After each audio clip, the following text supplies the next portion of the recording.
February 7th, 2020 was a day that will live in infamy, like that day upon which the United States of America was suddenly and deliberately attacked by naval and air forces of the Empire of Japan. And in his well-known book, published first in 1982, George W. Prang, a Navy veteran and University of Maryland professor of history, provides a three-phase analysis from planning and execution to aftermath of that infamous day at the beginning of a world war, the second of its kind, where we had concluded that at dawn we slept. But February 7th, 2020 was a day that probably passed unnoticed by most, even in America, coming just a week after a declaration by the World Health Organization regarding a public health emergency of international concern, or PHEIC, the sixth in that organization's history since the beginning of that practice in 2005, and regarding an invisible enemy, a novel coronavirus that had been announced on December 31st, 2019, by the communist regime in China as having emerged as a pneumonia of unknown etiology, medical term, and alleged to have been zoonotically evolved, another medical term, from an animal source that even today remains officially unknown, and causing the infections at that time of only 27 vendors in a venue measuring the size of 9 American football fields in a city with a population between 8 and 11 million, the largest city in the central mainland and the 42nd largest city in the world, but yet setting off a panicked alarm that was like a shot heard around the world, with not even yet one fatality associated with the outbreak event to distinguish it from any other pneumonia-like illness, which should have, of itself, but did not, give rise to a reasonable suspicion. As at dawn, we slept. On February 7th, 2020, although the first reported case of COVID-19 in the United States had been noted as arriving at Seattle-Tacoma International Airport on January 15th, 2020. A traveler in his 30s who had returned from Wuhan and confirmed and reported by the Washington State health officials on January 21st, 2020, there were no reported cases of infection in the Commonwealth of Virginia on February 7th. And under the controlling statutes of the Commonwealth, there must be both a communicable disease validated to be present as a threat of being transmitted from person to person, and a report of its presence within the affected area within the Commonwealth. But nonetheless, even former state health commissioner Muhammad Norman Oliver, a medical doctor specializing for only 2 years in family practice in Alaska with Eskimos, had issued a declaration of communicable disease of public health threat without proper lawful statutory authority, but which served as the basis for later mandates to include shelter-in-place orders by March 31st, 2020. Which Danish and Swedish scientists have recently determined had contributed no significant reduction in mortality rates in the U.S. and Europe, as well as restrictions on non-essential social gatherings, which would commence on March 15th, 2020, with the prohibition against non-essential large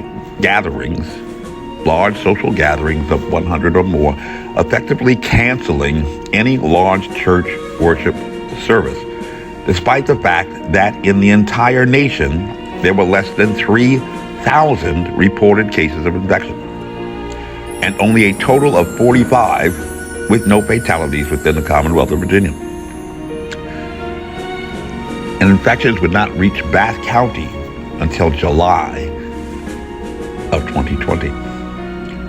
It was at least an overreaction, which ran contrary to specific guidance from World Public Health authorities at the time that had published on February 24, 2020 in their extensive report. This ultra-virus declaration was in fact heralded as a remarkable success story in Richmond Free Press in March, but became one of the bases for a litigation challenge that we commenced on April 2nd, 2020, which is now on petition for certiorari of the United States Supreme Court, the first filed litigation against the lockdowns in the Commonwealth of Virginia, and what has become the longest surviving litigation challenge in the nation, while for others it can be fairly stated, at dawn we slept. The price of liberty, Thomas Jefferson, a Virginian, said, was eternal vigilance. And on March 10, 2020, according to the Department of Veterans Affairs, which had begun tracking and monitoring the novel coronavirus on January 4th, 2020, when there were only 40 known cases in the entire world, made the decision in emergency action to close the doors of veterans care facilities under their control against visitation, effectively locking down and locking out any potential for infection to enter those facilities unless the disease was borne on infected personnel and staff. But by June 2020, New Jersey Senator Cory Booker, then a candidate for the Democratic presidential nomination, raised an alarm because of mounting fatalities in those facilities, with the doors closed. But it was an alarm that amounted at most to a press release in his failed campaign for party nomination. His priority, getting elected and engaging in partisan politics.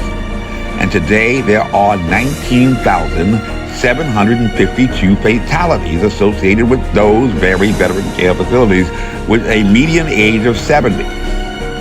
like 75% of fatalities to COVID-19, and primarily affecting veteran care facilities like in East Orange, New Jersey, the Bronx, New Orleans, the District of Columbia, where the patient residents are persons of color who,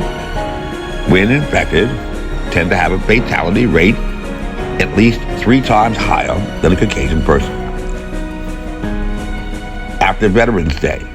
when the total death toll for veterans was just over 16,000, we pressed this concern with Congressperson Eleanor Holmes Norton, Congressman Donald Payne Jr. of Newark, and Cory Booker of New Jersey to conduct a physical inspection of the hospital facilities. The hospital facilities, specifically the wards where these fatalities had occurred in their districts because of a suspicion that there was sufficient reason to suspect that these fatalities were not the fault of incompetent and infected staff who should have been fired, but were not, but rather had been the result of a unique smoke grenade munition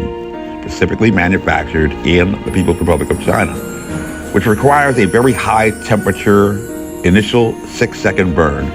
that would reach temperatures equivalent to an F-1 boost on a Saturn V rocket, the launch vehicles used for the Apollo space missions, and would probably have left forensic evidence of deployment in the form of burning, charring, melting, or decomposition in the places where the munitions were deployed. However, since Veterans Day, even attempts to have Congressman Don Byers, Senators Tim Kaine, and Mark Warner impress upon their partisan colleagues the urgency of this situation that has adversely affected veterans of color, to date, there has been not even one reply. And it may be fairly stated that at dawn, we slept. As the nationwide death toll surpassed 900,000 last week, with over 65 million who had been infected and recovered, the CDC, to the applause of conservative news content providers like the Washington Times, natural immunity was finally recognized, which they celebrated as a victory, a partisan victory in a pandemic. However, just 2 weeks after the lockdowns commenced in Virginia, an international story broke regarding the outbreak aboard the Nimitz-class nuclear-powered aircraft carrier USS Theodore Roosevelt. And that forced projection platform deployed to the Sino-Pacific Theater was taken offline from April 2nd, 2020 until June 5th, 2020, a short span of only 2 months. And examinations of the infections of over 1,400 crew members had included reinfections in that short span of time, raising serious doubts to any reasonable person regarding any possibility of natural immunity, especially against a biological agent that, according to sick call records and influenza-like illness ILI data that had been examined by naval medical investigators, had not been found to have boarded the warship in Da Nang, Vietnam, its last port of call, or via helicopter ferries from the Philippines, while en route to naval base Guam, but which nonetheless had spontaneously set off an outbreak that had suppressed a norovirus outbreak aboard that warship and had commenced a targeted attack against the flight deck crew and the reactor technicians, an infection pattern consistent with far more than a virus that is not stupid, but a biological agent being deployed as a weapon of terror, and consistent with the findings of the World Health Organization on February 24, 2020, which had concluded in a 40-page report that it is not clear whether this correlates with the presence of an infectious disease, an infectious virus. Finding a secondary attack rate after an examination, robust examination of almost 56,000 laboratory-confirmed cases, the largest available study at the time before lockdowns, and properly their trace of contacts by 1,800 teams of at least 5 epidemiologists of less than 5%, which is 4 times too low to validate the existence of a disease being transmitted from person to person, and 12 times too low to set off a super spreader event. But again, at dawn, we slept. In October of 2020, I began pressing DOD and the Department of Navy officials to commence an Article 39 inquiry to bring a general court-martial against Captain Brett Elliott Crozier, the commander of the USS Theodore Roosevelt, after the admission by the Naval Institute that before sending off his controversial email via non-secure communication methods and in at least circumvention of his chain of command, he had suspended social distancing aboard his vessel in the presence of what he had himself described to senior flag level officers as a highly contagious and lethal disease, which he had planned then to introduce to a territorial island government, forcing them to reopen their economy that had been closed because of the public health crisis. And an Inspector General report in February 2021 had indeed reprimanded him for poor command judgment that had been determined to have contributed to the infections of over 1,400 members of his crew, but which failed to include the infection of one of his crew members, a 41-year-old sailor assigned to aircraft ordnance who had been infected on April 3rd, 2020, after his decision to suspend social distancing, and who became the first active duty service member fatality, which would present a prima facie case of voluntary manslaughter punishable under Article 119 of the UCMJ. But that obviously did not happen. For on January 26, 2022, Captain Crozier was not punished, but restored to command of the USS Theodore Roosevelt.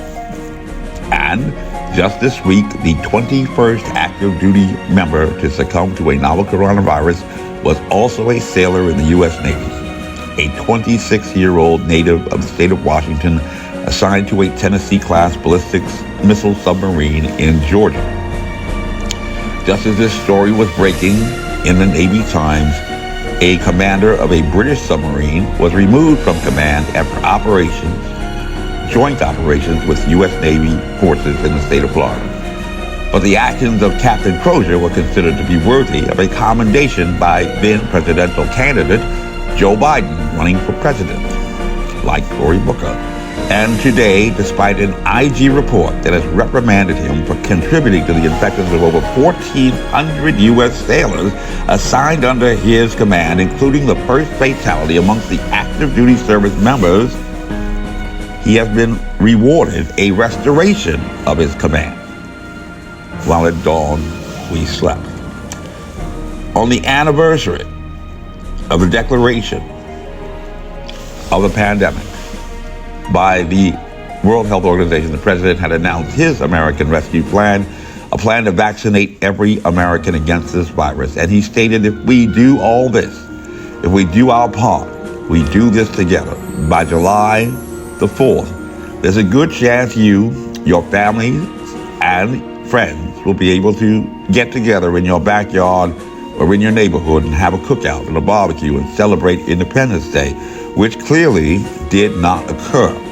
And on February 4th, the president, in sobering tones, announced today our nation marks another tragic milestone: 900,000 American lives lost to COVID-19. In June 1776, Richard Henry Lee of Virginia had issued the declaration that these United States are and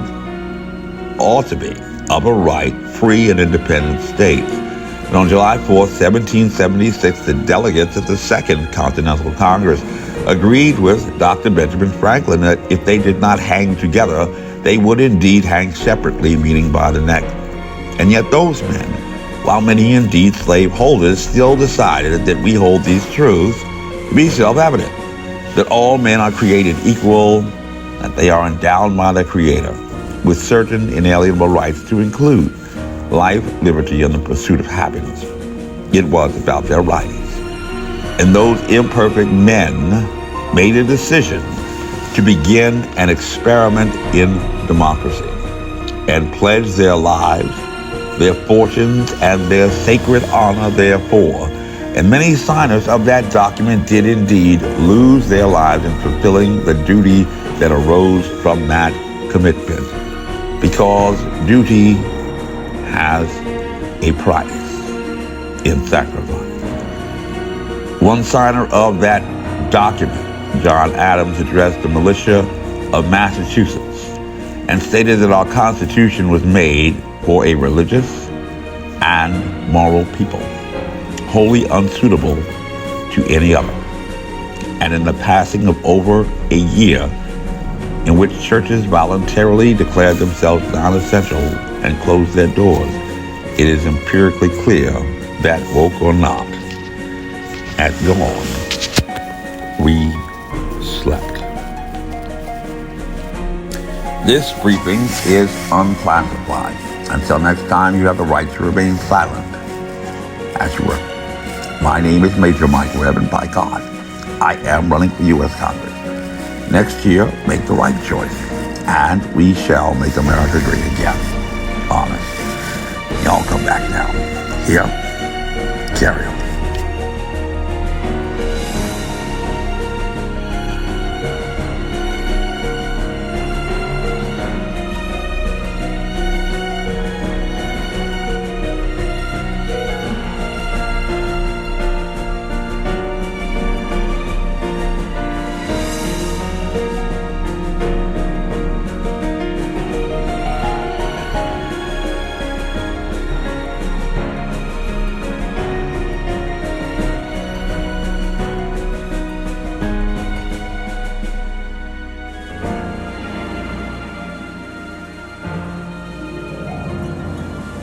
This advertisement was authorized by Mike Webb.